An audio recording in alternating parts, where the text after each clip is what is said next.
Dan pemirsa, masih terkait dengan pembangunan Simpang Susun Semanggi, apakah benar Simpang Susun Semanggi dapat mengurai kemacetan di ibu kota sebanyak 30 hingga 40%? Untuk mengetahui jawabannya, kita akan bergabung dengan pengamat perkotaan, ada Yayat Supriyatna melalui sambungan telepon. Selamat siang, Kang Yayat. Selamat siang. Ya, Kang Yayat, Anda mengikuti Ya. juga tentunya informasi terkait uji kelayakan yang sudah dilakukan pada 2 hari yang lalu.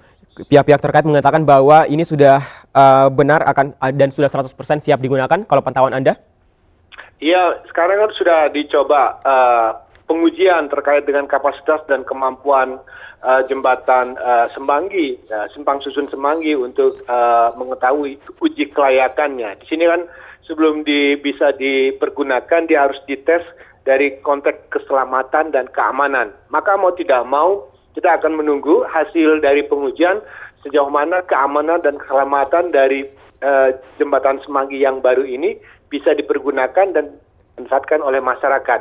Nah, kita selanjutnya akan melihat dari hasil pengujian yang sudah dilakukan ini, selanjutnya adalah kapan akan dimulai untuk dibuka sementara sebagai persiapan untuk diresmikan pada bulan Agustus nanti.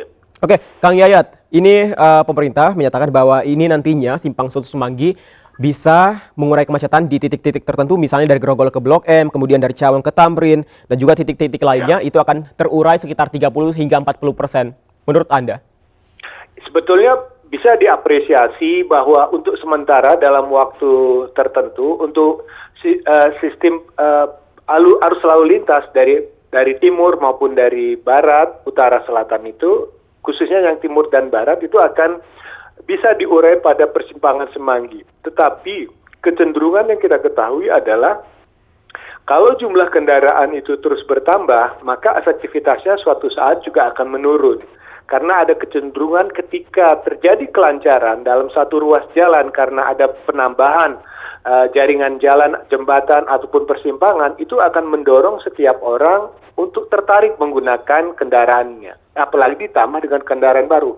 Tetapi kalau tidak ada namanya TDM, Traffic Demand Management, dalam konteks pengendalian kendaraan yang akan melewati Simpang Semanggi, maka efektivitasnya ke depan semakin tidak efektif secara menyeluruh.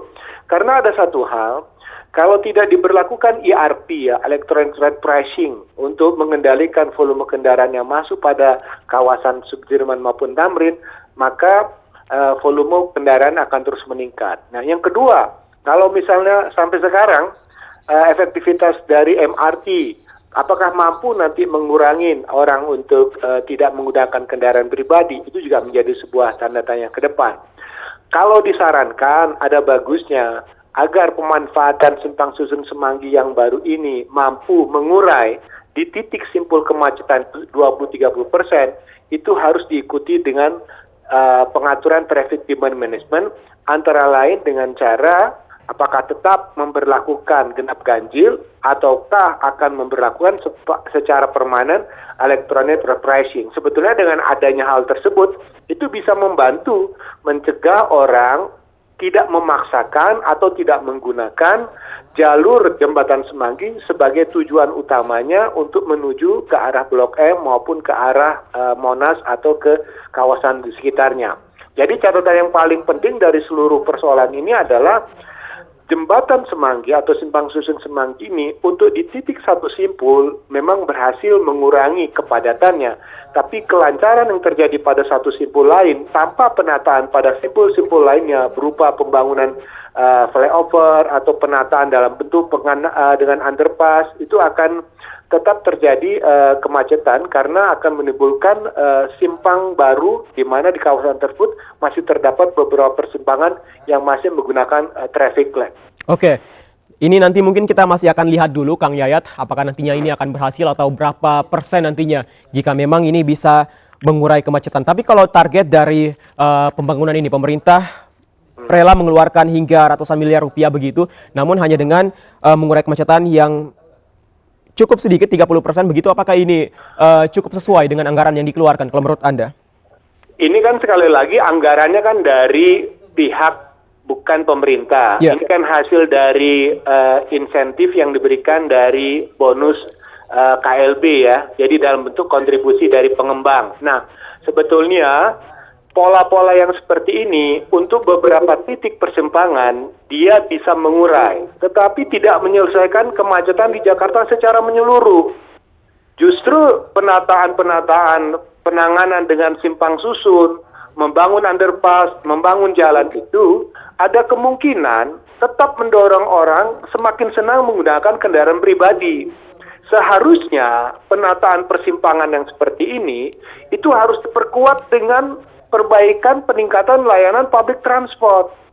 Jadi efektivitas dari setiap persimpangan atau pembangunan jalan baru itu hanya untuk membantu orang senang menggunakan kendaraan pribadinya, tapi tidak mendorong orang untuk menggunakan public transport. Jadi sebetulnya ini hanya persoalan temporary untuk waktu tertentu, tapi tidak menyelesaikan masalah untuk jangka panjang. Oke. Kang Yayat, kalau misalnya nanti ini berhasil, proyek ini berhasil mengurai paling tidak meminimalisir angka kemacetan di Jakarta di titik Semanggi tentunya, atau tepatnya, kalau misalnya berhasil, kira-kira di titik mana jembatan semacam ini tepat untuk dibangun di ibu kota, Kang Yayat? Nah, kalau untuk Semanggi memang dia ibaratnya merupakan simpul utama ya. Kita sekarang mencoba melakukan hal yang sama di persimpangan Kuningan. Itu juga ada problem besar di situ. Tetapi sekali lagi, di Kuningan, di Pancoran, di Grogol, ataupun di Tomang, kita punya kendala dengan persoalan ketersediaan areal yang terbuka. Kebetulan saja di Semanggi ini, persimpangan Semanggi mempunyai areal yang memadai untuk dibuat jembatan layang untuk memudahkan pola penambahan jaringan baru. Tetapi kalau misalnya kita melihat di persimpangan yang terjadi, misalnya di Kuningan, di Pancoran, maupun yang ada di beberapa tempat lainnya, itu kendala yang terjadi memang kemacetannya cukup parah. Tapi praktek yang seperti ini sebetulnya bisa dilakukan jika dilakukan penataan secara menyeluruh. Kalau misalnya kita ingin membangun persimpangan yang sama, ini bisa dilakukan pada persimpangan-persimpangan lain. Tapi menurut pengamatan saya, karena Semanggi merupakan bentuk ikonik dan simbol dari Jakarta, maka otomatis dia menjadi daya tarik utama dan menjadi titik persimpangan yang paling crowded. Karena apa? Karena dia menghubungkan pola pergerakan utara, selatan, timur, dan barat. Jadi dengan demikian, posisi Semanggi yang berada pada kawasan strategis, di mana sentra ekonomi atau jantung ekonomi Jakarta ada di kawasan tersebut, dia membantu. Tetapi untuk di tempat-tempat lain yang mempunyai posisi yang sama, kita punya kendala dengan ketersediaan lahan, dan ada kemungkinan penanganannya tidak sebaik dengan apa yang dilakukan di persimpangan Semanggi. Baik, Kang Yayat, kita akan tunggu saja setelah nanti resmi resmikan apakah nanti memang akan mengurai kemacetan atau seperti yang Anda katakan akan meningkatkan jumlah penggunaan kendaraan pribadi di kawasan Semanggi. Kita tunggu saja. Terima kasih Kang Yayat. Kita dibatasi oleh waktu dan kita akan berdiskusi mengenai masalah ini di lain kesempatan. Terima kasih Kang Yayat Supriyatna yang merupakan pengamat tata perkotaan.